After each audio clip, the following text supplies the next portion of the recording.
Le Grand Matin Sud Radio, 7h-9h, Patrick Roger. Il est 7h14 sur Sud Radio. Quand des squatteurs font condamner les propriétaires.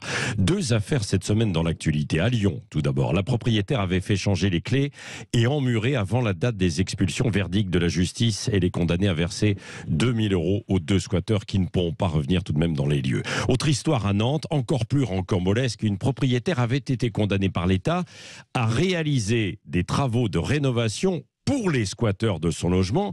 Finalement, on vient d'apprendre que le tribunal administratif de Nantes donne raison à cette femme, Marie-Thérèse, mais qui est décédée depuis. Nous sommes avec son avocat, maître Bertrand Salquin. Rebonjour à vous. C'est une histoire rocambolesque, hein. Racontez-nous comment ça a démarré. Cette histoire démarre par la découverte par ma cliente Marie-Thérèse d'une situation invraisemblable. Sa maman, qui est âgée de 80 ans, est en état de démence avancée. Elle vit dans une maison à Nantes qui est une maison familiale, qui est une maison de 160 mètres carrés, et elle découvre des squatteurs. Ce qu'elle pense être des squatteurs, c'est qu'elle a sa maman a perdu la tête, et dans la maison, on a plusieurs individus, des marginaux, tous plus ou moins alcooliques, qui se sont installés et qui occupent le rez-de-chaussée. Donc elle est évidemment interloquée. Elle voit bien que ce ne sont pas deux femmes, l'une de 95 ans et l'autre d'une soixantaine d'années, qui vont pouvoir mettre fin à la situation. Alors elle s'adresse à un huissier de justice qui lui dit qu'il peut venir, mais que pour un constat, maintenant que les gens sont installés, il va falloir une ordonnance du tribunal. Donc elle se tourne vers moi, parce qu'il faut un avocat, prévenir le tribunal.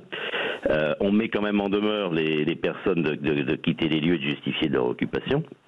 Et c'est là que l'affaire dérape, avec l'intervention de l'administration, puisque les occupants vont s'adresser à la mairie de Nantes. Ouais. Et là, vous avez un rouleau compresseur qui se met en place.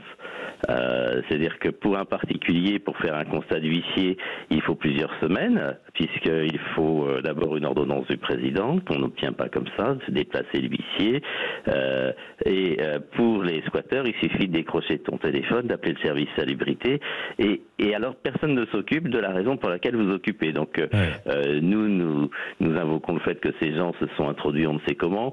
On fait placer sous tutelle Madeleine, qui est âgée de 95 ans et qui effectivement a perdu la tête. Donc le juge la place directement sous tutelle. Mais là encore, ça met plusieurs semaines. Et à la fin, elle est condamnée, Marie-Thérèse, à faire des travaux pour les squatteurs, quoi.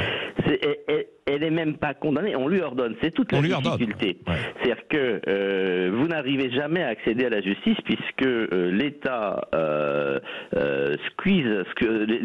l'État en fait court-circuite la justice, et par le biais de décisions administratives qui sont exécutoires de suite, on impose aux propriétaires des immeubles qui sont squattés ou occupés illégalement des remises en état, des travaux, en prenant des arrêtés de péril. Là, c'est ce qui arrive. Moi, la propriétaire est convoquée, ma cliente est convoquée en juin sur place par le service hygiène et salubrité de la mairie de Nantes. Nous nous présentons. Alors, de toute évidence, quand vous pénétrez dans les lieux, vous avez un état de puanteur de rez-de-chaussée, c'est ça. Des tapisseries arrachées, des lavabos.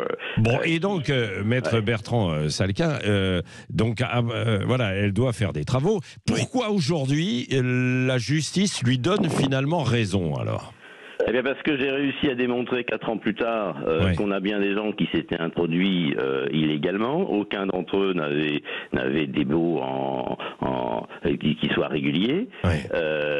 Et nous avons eu cette chance qu'une bataille au couteau oppose l'un des occupants qui était resté avec d'autres occupants, on ne sait pas lesquels. Mais tout ça a duré 4 ans. Et c'est trop tard. Et c'est trop tard parce que votre cliente, Marie-Thérèse, elle est décédée depuis. Est-ce que son décès est lié à cette histoire où elle a été évidemment dans un stress total ou pas du tout ? Difficile d'affirmer à 100% que son décès soit lié à cette histoire, mais certainement que le stress en a été pour beaucoup. L'État avait avancé à sa place 5000 € de remise en état d'un compteur électrique pour que les squatteurs puissent rester dans son immeuble.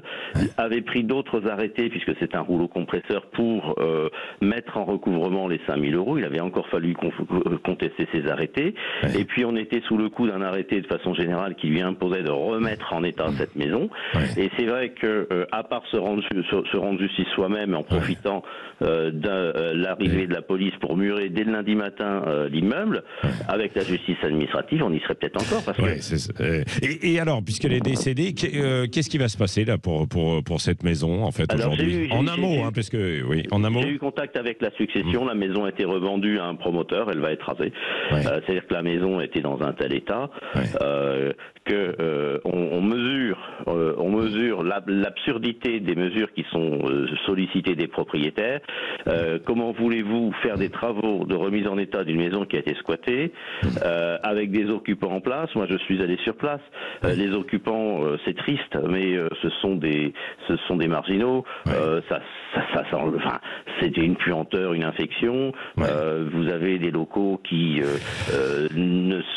des gens qui manifestement ne sont pas en état d'entretenir correctement des locaux, parce que cette maison, quand ils sont arrivés dedans, c'était une maison qui était occupée par une femme de 95 ans, mais c'était ni vétuste, ni sale, on n'avait pas de tapisserie déchirée, de choses arrachées, donc c'est la difficulté. Voilà. Et l'État vous demande de remettre en état des biens à disposition de populations qui ont des troubles psychiques ou psychologiques, parce que ce type d'occupation, quand on voit les dégâts occasionnés aux maisons, comment voulez-vous demander à des artisans, puisqu'on vous laisse des délais absurdes.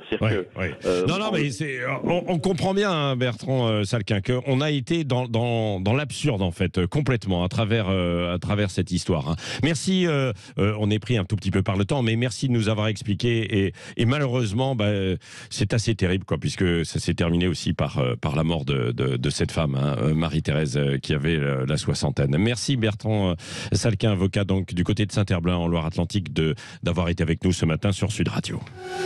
7h-9h, le grand matin Sud Radio.